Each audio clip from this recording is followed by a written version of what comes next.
Përshëndetje. Një situatë e papërqendent po ndodh në Shkodër këtë ditë me orkestrën simfonike nga Benet Beci dhe shpura e tij e transportuar nga Tirana për të drejtuar kulturën.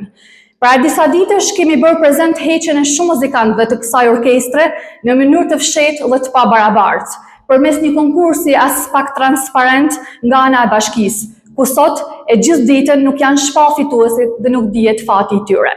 Ditën e djeshme, në një prononcim të gjatë në media dhe në rrjetin e tij social, drejtori artistik dhe dirigjenti i orkestrës simfonike, zoti Jetmir Barbullushi, lëshoi akuza të rënda ndaj Bashkisë Shkodër dhe Benet Becit, duke deklaruar se e kishin shkarkuar pa dhënë në dieni. Ai vetë dhe kolegët e tij muzikant ishin shokuar kur në një video të hedhur nga Benet Beci në rrjetin social Facebook, njoftonte që kishte emëruar drejtor dhe dirigjent të ri. Jetmir Barbullushi është embleme e artit dhe e kulturës mbar shqiptare, si dirigjent dhe kompozitor. Të hedhësh baltë mbi figura të tilla, me kontribute të jashtëzakonshme në skena kombëtare dhe ndërkombëtare, është jo vetëm e turpshme, por edhe e pafalshme. Për 51 instrumentist u bë audicion, ose gjoja audicion, por ama dirigjenti shkarkohet me Facebook.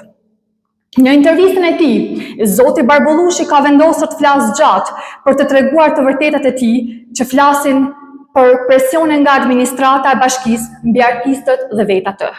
Partia Demokratike i bën thirrje Bashkisë Shkodër dhe Benet Becit të ndalë menjëherë këto stile të vjetra të luftës së klasave mbi artistë të shkodran dhe të kthejë në normalitet funksionimin e orkestrës simfonike, si aseti më i çmuar që kemi. Ne do të jemi me artistët dhe në mbrojtjet e tyre deri në fund. Ju faleminderit.